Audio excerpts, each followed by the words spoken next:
안녕하십니까. 전하트 교수입니다. 이번 시간엔 여러분들과 2019년 1회 기출문제 풀이를 하도록 하겠습니다. 자, 먼저 여러분들 문제 1번에 보시게 되면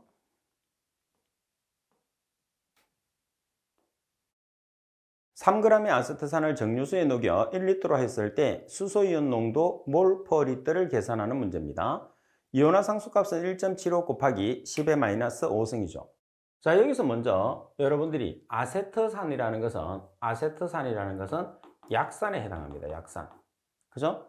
자, 그래서 약산 같은 경우에서는 Ka라는 산해리 상수가 있어요. 그래서 산해리 상수값으로 표현을 하는데 지금 여기서 보면 이온화 상수값이라고 주어졌어요. 그죠? 그래서 주어진 이온화 상수값이 뭐가 되느냐 하면 Ka라는 산해리 상수와 동일한 값이라는 것을 여러분들이 꼭 기억을 해야 됩니다. 그리고 이 문제는 상당히 자주 출제되는데 자주 출제되는 이유가 있어요. 왜 자주 출제되느냐면 우리가 문제를 푸는 중간에 꼭 기억을 해야 되는 게 있거든요. 그래서 제가 조금 이따 설명드릴 거니까 꼭 여러분들이 주의를 해야 됩니다. 자, 먼저 아세트산을 이온화를 시켜요. 자, 아세트산을 이온화를 시키면 모든 물질에서 거의 대부분 모든 물질에서 이온화를 시켰을 때 왼쪽이 플러스 이온이고 오른쪽이 마이너스 이온이거든요. 그런데 아세트산은 예외적으로 아세트산이니까 어떤 물질을 발생시켜야 되죠? H 플러스 이온을 발생시켜야 돼요. 그래서 지금 왼쪽이 마이너스고 오른쪽이 플러스가 되는 거예요. H 플러스를 발생시켜야 되니까. 따라서 CH3COO가 마이너스 이온이 되는 거고 H가 플러스 이온이 되는 거예요. 따라서 보시다시피 CH3COO 마이너스 아세트산 이온 그리고 H 플러스라는 수소 이온이 발생을 하는 거죠. 자, 따라서 이온화 상수라는 것은 평형상수를 이야기를 합니다. 자, 평형상수인데 약산이기 때문에 여기서 산해리 상수 이렇게 이야기한다고 그랬잖아요. 그래서 지금 아세트산에서는 평형상수나 이온화상수나 산해리 상수가 같은 의미로 사용된다는 것을 꼭 기억을 해야 됩니다. 자, 그러면 이온화상수, 다시 말해서 평형상수라는 것은 어떻게 계산을 하죠? 반응물 분의 생성물. 자, 반응물이 아세트산이에요. 생성물이 이온이죠, 이온. 따라서 아세트산 이온의 농도분의 아세트산 이온의 농도 곱하기 수소 이온 농도를 곱해주시면 되는 거죠. 자, 그런데 여기서 조심할 게 있어요. 뭐를 조심을 해야 되느냐 하면 지금 주어지고 있는 아세트산 이온과 H 플러스 이온이 동일한 농도를 가진다는 것을 꼭 기억을 해야 돼요. 어떤 조건에서? 약산에서. 강산인 경우는 달라집니다. 약산 같은 경우에서는 발생되는 이온이 거의 비슷한 농도를 가져요. 그래서 두 가지를 같다고 표현합니다. 자, 따라서 여기 보시면 아세트산 이온과 H 플러스 이온을 같게 표시를 해놨죠. 그래서 이 문제를 푸는 키포인트예요. 그래서 이 아세트산이 시험에서 상당히 자주 등장을 합니다. 자, 그럼 여기 보시다시피 CH3COOH라는 아세트산의 농도가 있어야 되겠죠. 자, 그 다음에 CH3COO-라는 아세트산 이온과 H 플러스 이온 두 개 중에 하나만 있으면 돼요. 왜? 두 개 중에 지금 두 개가 같은 값이라고 그랬기 때문에. 근데 우리가 지금 계산하는 게 뭐죠? 수소이온 농도를 계산을 해요. 그러니까 뭐만 알고 있으면 되죠? 아세트산 농도만 알고 있으면 돼요. 그럼 지금 아세트산이라는 물질이 지금 아세트산이라는 물질이 3g 있어요. 근데 어디에 녹아 있느냐면 물 1리터에 녹아 있단 말이에요. 그럼 여기서 3g per 리터라는 것은 질량 농도죠. 이 아세트산의 질량 농도를 몰 퍼 리터라는 몰 농도로 여러분들이 전환을 해주시면 돼요. 자, 몰 농도에서 가장 핵심은 뭐냐면 1몰이라는 것은 뭐를 의미하는 거죠? 1몰이라는 것은 분자량을 의미해요. 따라서 아세트산의 분자량이 얼마예요? 자, C가 원자량이 12, H가 1자리가 3개, 그리고 12, 그리고 산소가 2개예요. 16자리가 2개, 그리고 H 1자리가 1개. 그러면 60g이 나오죠. 따라서 아세트산 1몰은 얼마가 된다는 소리예요? 60g이 된다는 소리예요. 그래서 지금 주어지고 있는 질량 농도와 1몰에 해당하는 60g을 이용해서 몰 농도로 전환을 하시면 돼요.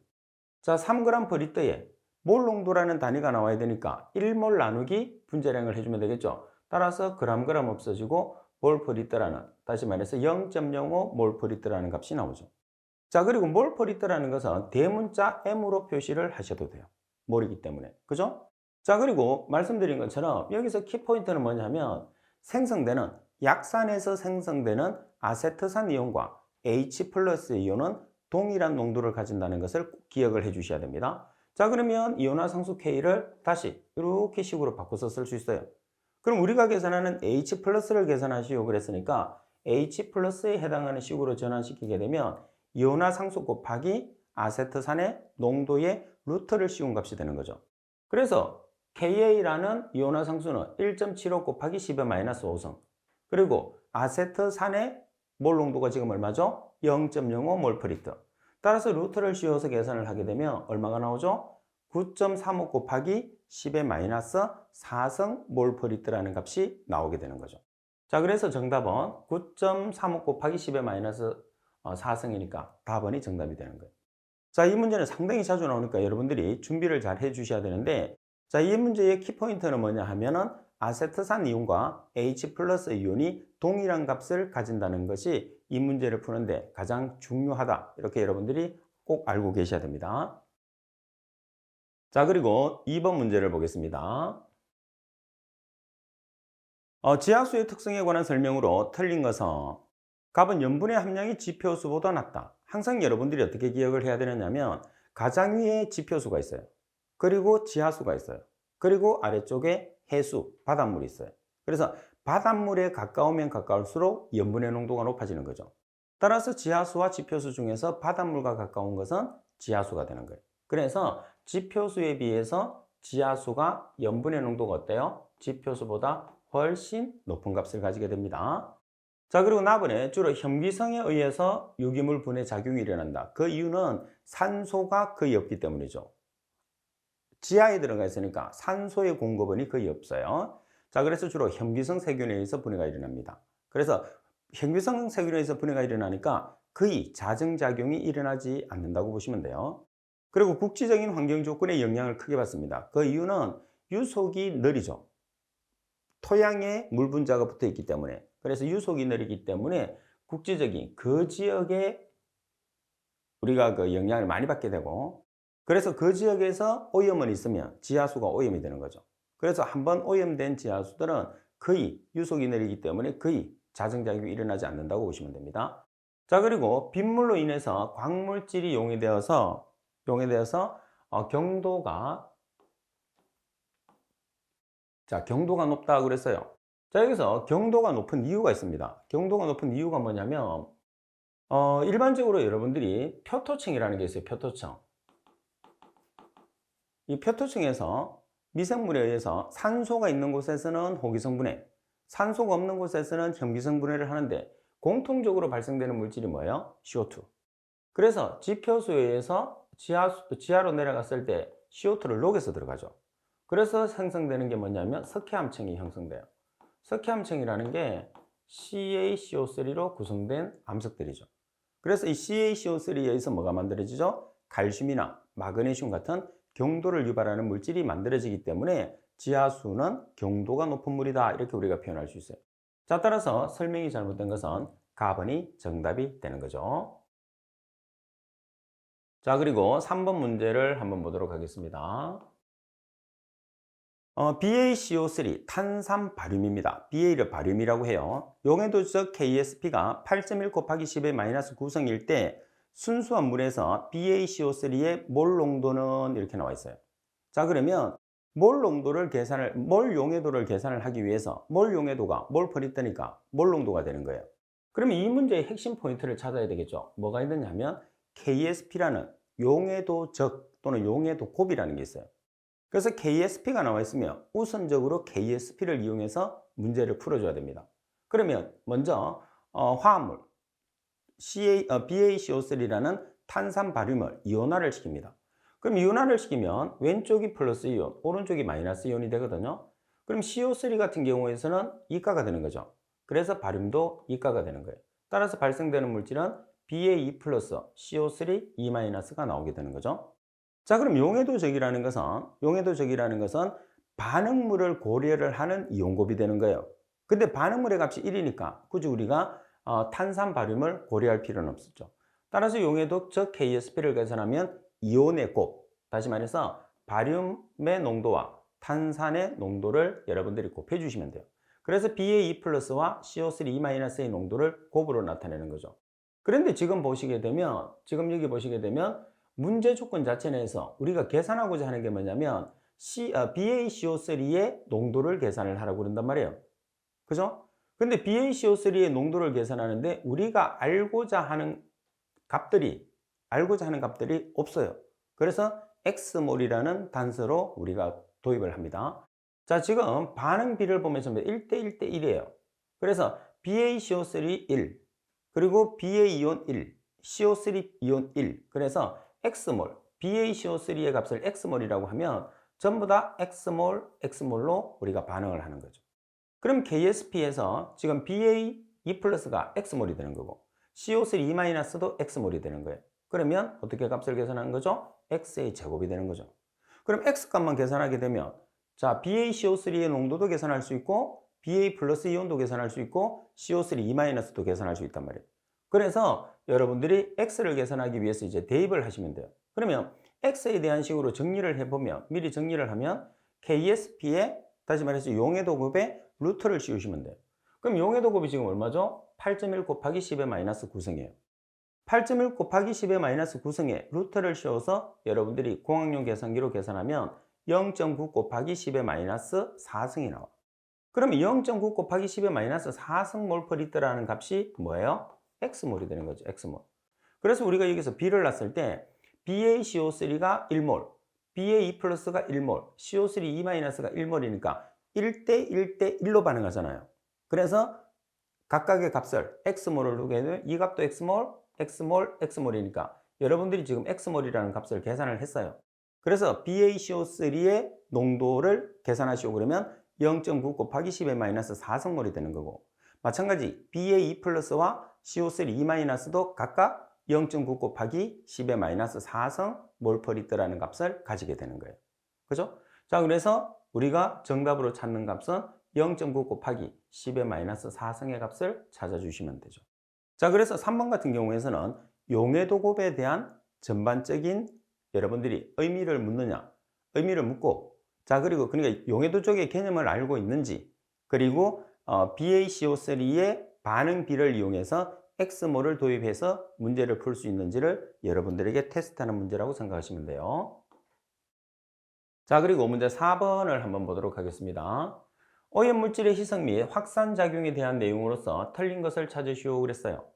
자, 가번에 보시면 수개의 오염물질이 유입되면 브라운 운동이나 밀도차, 온도차, 농도차에 의해서 발생된 밀도 흐름이나 난류에 의해서 희석 및 확산이 된다. 자, 그래서 오염물질의 희석 및 확산이 되기 위해서는 흐름이 발생을 해야 돼요. 그 흐름을 우리가 밀도 흐름이나 난류라고 얘기를 하죠. 자, 그리고 폐쇄성 수역은 수질 밀도류보다는 난류가 희석에 큰 영향을 준다. 그리고 바다는 오염물질의 방류 지점에서 생긴 분출 확산, 밀도류, 그리고 밀물, 썰물, 파도, 표층수의 난류 확산으로 희석된다. 라번의 하천수는 상류에서 하류로의 오염물질의 이동이 희석에 큰 영향을 준다고 그랬어요. 당연하죠. 자, 여기서 정답은 나번입니다. 일반적으로 우리가 폐쇄성 수역이라고 하면 난류보다는 수질 밀도류가 희석에 가장 큰 영향을 주는 거죠. 그래서 결론적으로 희석에 영향을 주는 것은 난류가 아니라 수질 밀도류가 다시 말해서 수질 밀도류라는 것은 물의 무게 차이예요. 그래서 그 물의 무게 차이에 의해서 희석에 가장 큰 영향을 준다. 그렇게 보시면 되겠죠. 따라서 나번이 정답이 됩니다. 자, 그리고 5번 문제를 보도록 하겠습니다.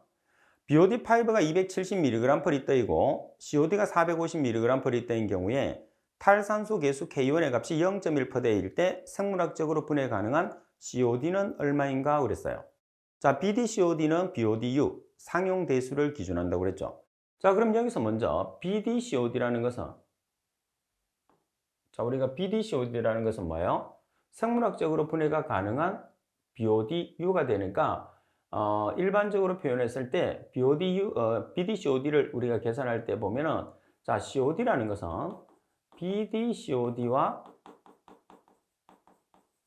MbDCOD로 계산을 하죠. BdCOD라는 것은 생물학적으로 분해가 가능한 거. MbDCOD라는 것은 생물학적으로 분해가 불가능한 COD. 그래서 보통 지금 여기서 우리가 생물학적으로 분해가 불가능한 COD, 다시 말해서 MbDCOD를 계산을 하라고 하거든요. 그래서 이 식 자체 내에서 MbDCOD를 계산을 하게 되면 COD에서 뭐를 빼주는 거죠? BdCOD.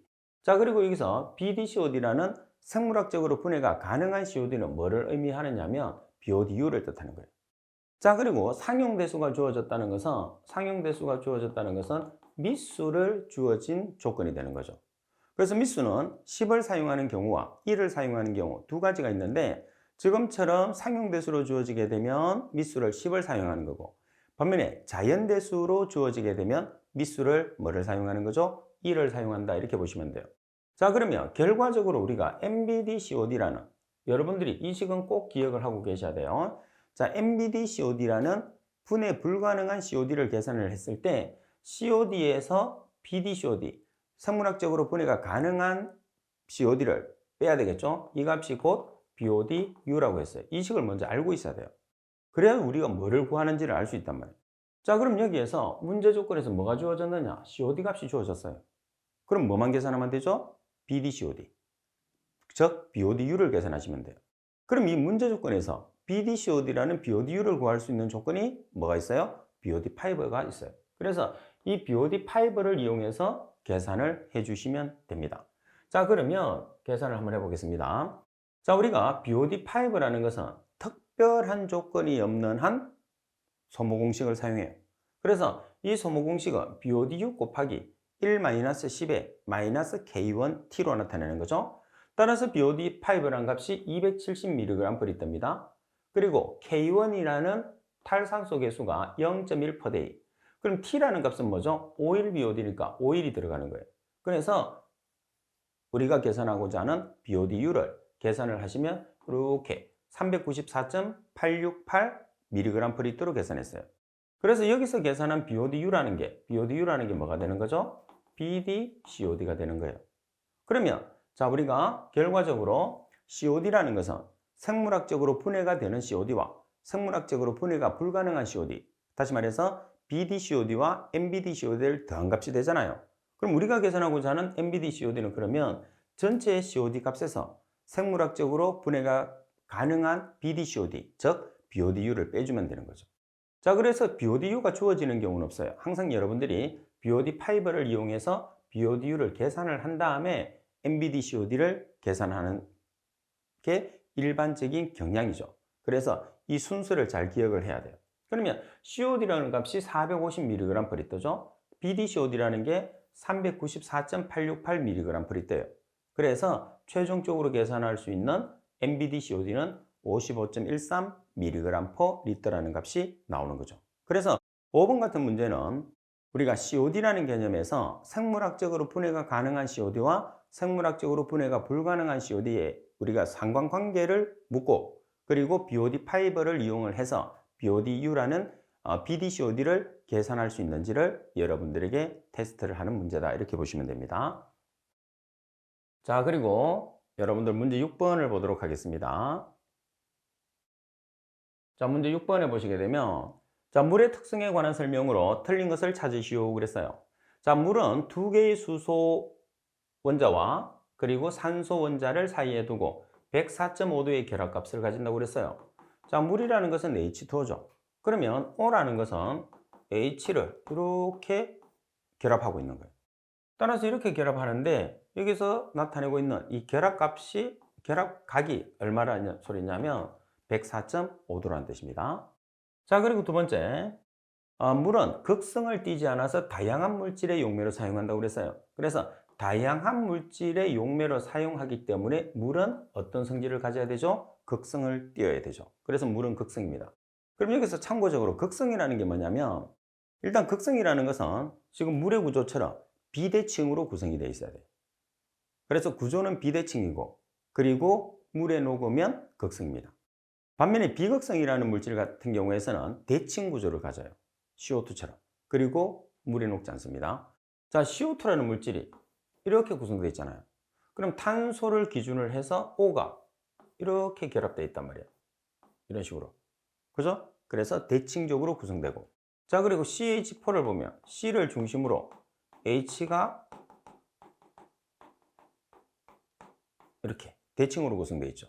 그래서 이런 식으로 대칭으로 구성되어 있는 것들을 비극성 물질, 비대칭으로 구성되어 있는 물질을 극성, 그리고 극성은 물에 녹고 비극성은 물에 녹지 않는다. 이렇게 판단하시면 돼요.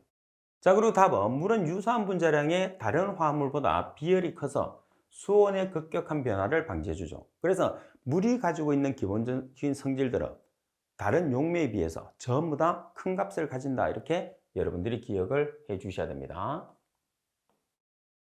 자, 그리고 랍을 해보면 물의 밀도는 4도씨에서 가장 커요. 그래서 4도씨에서 얼마의 값을 가지느냐 하면, 자, 비중으로 나타내면 1.0 또는 1.0g/cm의 삼성입니다. 그리고 비중 양으로 나타내면 얼마의 값을 가지느냐 하면 1000kg/m의 삼성의 값을 가지죠. 그래서 물의 비중은 1.0, g/cm의 삼성으로 나타내도 1.0, kg/m의 삼성으로 나타내면 1000. 이 값은 4도씨일 때 제일 큰 값을 가진다. 이렇게 여러분들이 알고 계셔야 돼요. 따라서 정답은 나번이 정답이 되는 거죠. 자, 그리고 문제 7번을 보겠습니다. 최근 해양에서 유류 유출로 인해서 피해가 증가하고 있는데 유출된 유류를 제어하는 방법으로 적당하지 않은 것은 가만히 계면활성제를 살포하여 기름을 분산시키는 방법. 자, 계면활성제를 이용하는 방법이 있어요. 첫 번째. 그리고 나번 미생물을 이용해서 기름을 생화학적으로 분해하는 방법. 미생물을 이용하는 방법이 있습니다. 시간이 오래 걸리겠지만은. 답은 오일펜스를 띄워서 기름의 확산을 차단하는 방법. 오일펜스를 사용하는 방법. 누출된 기름의 막이 두꺼워졌을 때 연소시키는 방법이 있어요. 자, 연소를 시키는 방법도 하나의 방법이기는 해요. 근데 여기서는 우리가 적당한 방법이 아니에요. 왜 그러냐면 우리가 연소를 시키게 되면 기름띠 자체에서 화재가 엄청나게 잘 붙겠죠. 그래서 대형의 사고가 발생할 수 있고, 특히 항구 근처에서 연소법을 사용하게 되면 항구에 정박되어 있는 배들을 전부 다 전소시킬 우려가 있어요. 그래서 요즘은 연소법은 사용하지 않습니다. 따라서 정답은 라번입니다. 자, 그리고 8번 문제를 보겠습니다. 자, 8번 문제를 보면 탈질과 가장 관계가 깊은 미생물을 찾으시오 그랬어요. 그래서 우리가 미생물을 이용해서 질소 화합물을 처리하기 위해서는 가장 먼저 질산화가 이루어져야 되죠. 그 다음에 뭐가 이루어져야 되죠? 탈질이 이루어져야 돼요. 그래서 질산화를 우리가 시키는 미생물은 1단계와 2단계 두 가지가 있어요. 그래서 가장 대표적인 게 1단계에 참여하는 게 니트로조모나스, 그 다음에 2단계에 참여하는 게 니트로박터. 그죠? 자, 그 다음에 탈질 미생물 같은 경우에서는 산소를 이용을 하지 않죠. 대부분. 그래서 무산소조에서 일어나는데 수도모나스나 마이크로코커스를 우리가 이야기를 하는 거죠. 그러면 아예 산소를 이용하지 않느냐? 그건 아니죠. NO2나 NO3처럼 결합형 산소는 이용을 하게 됩니다. 자, 따라서 수도모나스와 마이크로코커스를 찾아야 되니까 수도모나스가 이렇게 나와 있네. 따라서 정답은 나번이 정답입니다.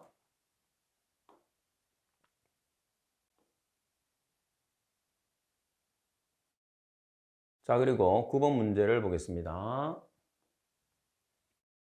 바닷물에 0.053몰의 MgCl2, Mg가 마그네슘이고 Cl이 염소죠. 그래서 염화 마그네슘이라고 합니다. 포함되어 있을 때 바닷물 250ml에 포함되어 있는 MgCl2의 양을 계산하시오 그랬어요. 그람으로 계산을 하라고 그러죠. 자, 그럼 이 문제에서 여러분들이 기억을 해야 되는 것은 뭐냐면 몰 농도가 나와 있어요. 몰 농도에서 우리가 뭐를 계산을 하느냐면 그람을 계산하라고 그랬으니까 질량을 계산하는 거죠. 그럼 몰 농도가 나오면 여러분들이 가장 먼저 인식을 해야 되는 게 뭐예요? 몰 농도가 나오면 우리가 가장 먼저 인식을 해야 되는 게 1몰은 분자량이라는 거. 그래서 MgCl2의 분자량을 알아내는 게 가장 중요해요. 자, 그래서 여러분들이 문제를 계산하는 경우에서 가장 기초적인 내용은 팁을 달아서 여러분들에게 설명을 드렸어요. 그래서 이 팁을 먼저 보고 문제를 푸는 게 중요합니다. 자, MgCl2의 분자량을 계산해요. 그럼 Mg라는 마그네슘이 지금 24.3이라고 주어졌어요. 만약에 안 주어지면 여러분들 24로 알고 계시잖아요. 그죠? 자, 그리고 CL이라는 것은 35.5예요. 두 개짜리죠. 그래서 95.3g이 1몰이 되는 거죠. 따라서 MgCl2 염화 마그네슘의 1몰은 얼마가 되느냐? 분자량이니까 95.3g이 된다는 것만 기억하시면 돼요. 자, 따라서 먼저 여러분들이 염화 마그네슘 1몰이 95.3g이라는 것을 우리가 알고 문제를 풀어요.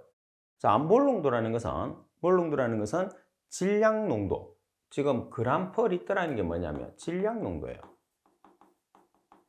그래서 이 질량 농도에 1몰 나누기 분자량을 이용을 해서 단위만 맞춰주게 되면 몰 농도로 쉽게 전환이 돼요.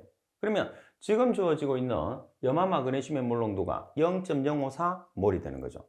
자, 우리가 계산하는 게 뭐예요? 질량을 계산하고자 해요. 그러면 이 0.054몰이 지금 염화 마그네슘이 어디에 녹아 있어요? 바닷물 250ml에 녹아 있어요. 자, 몰 농도는 리터 기준. 그럼 밀리리터를 리터로 고치기 위해서는 얼마를 곱하죠? 10의 마이너스 3성. 그럼 250ml는 0.25L가 된다는 소리예요. 따라서 0.25L를 대입했어요. 그런 다음에 단위를 환산하기 위해서 몰이 분자에 가야 되죠. 그래서 1몰 나누기 분자량 95.3g을 하면 W라는 질량이 1.29g이 나오게 되는 거죠. 자, 따라서 1.29니까 나번이 정답이 되는 거죠. 자, 이 문제 같은 경우에서는 몰 농도의 개념을 묻게 되는 거고, 그리고 질량 농도를 주어졌을 때 이 질량 농도를 몰 농도로 전환을 할 수 있느냐. 자, 그리고 1몰은 분자량이라는 개념을 알고 있느냐를 여러분들에게 테스트하는 문제라고 보시면 되겠죠. 자, 그래서 가장 기본적인 개념들을 알고 있어야지 여러분들이 문제를 쉽게 풀 수가 있는 거예요.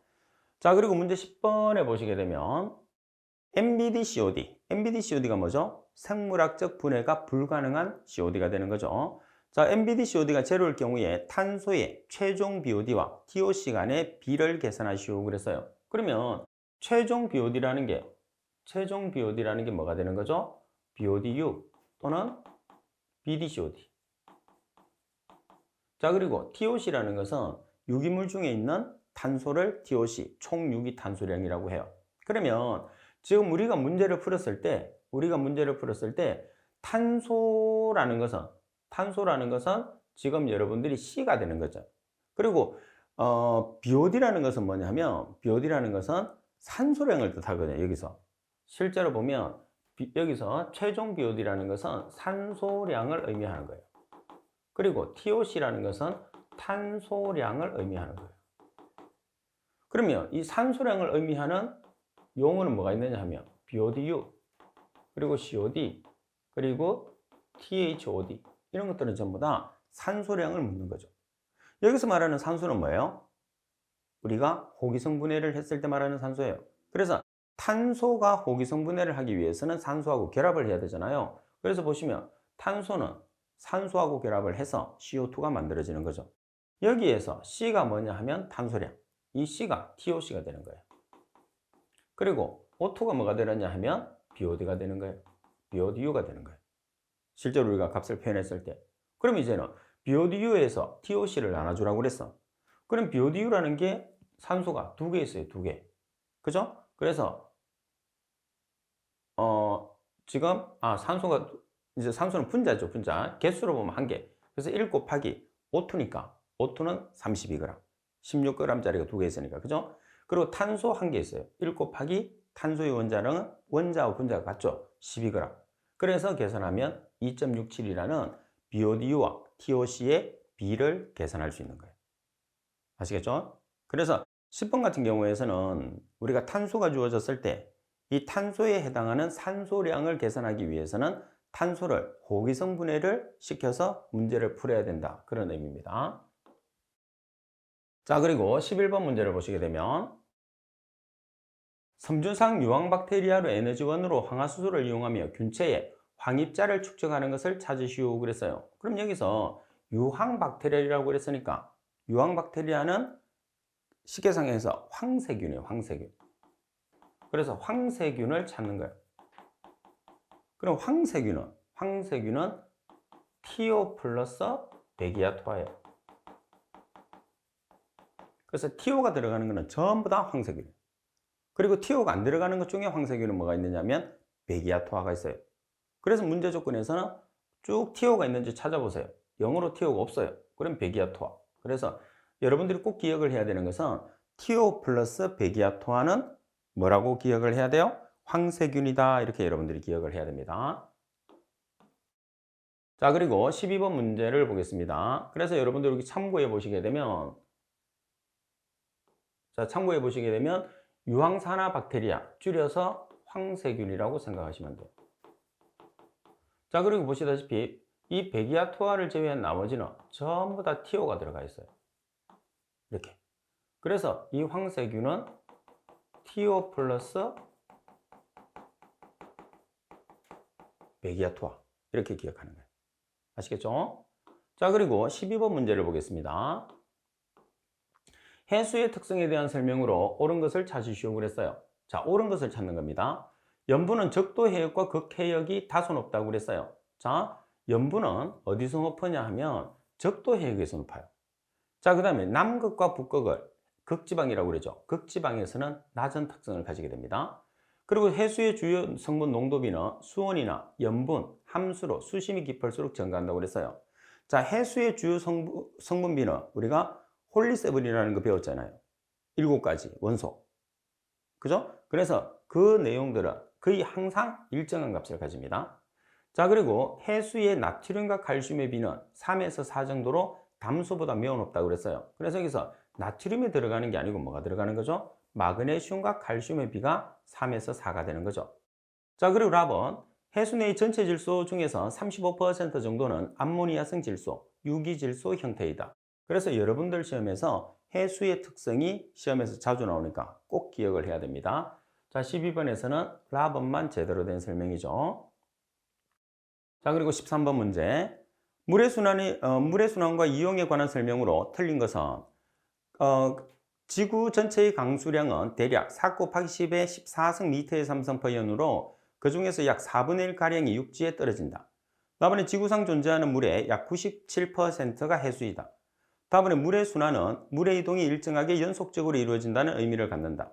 라버는 자연계에서 물을 순환하게 하는 근본은 태양 에너지다 그랬어요. 그러면 여기서 설명 자체가 뭐가 잘못됐느냐 하면 지금 여기 보시면 물의 순환 자체가 물의 이동이 일정하게 연속적으로 이루어진다고 그랬어요.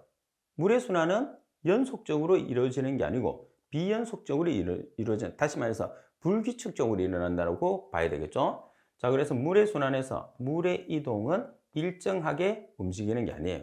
그래서 일정하지도 않고 그리고 연속적이지도 않고, 그래서 일정하지 않고 비연속적으로 일어나는 게 특징이다, 이렇게 봐야 되는 거죠. 왜 그러냐면 이 물의 순환은 주로 정발에 의해서 일어나기 때문에 규칙적으로 발생을 할 수가 없다, 이런 식으로 여러분들이 보시면 됩니다. 자, 오늘 수업은 이것으로 마치도록 하겠습니다. 수고하셨습니다.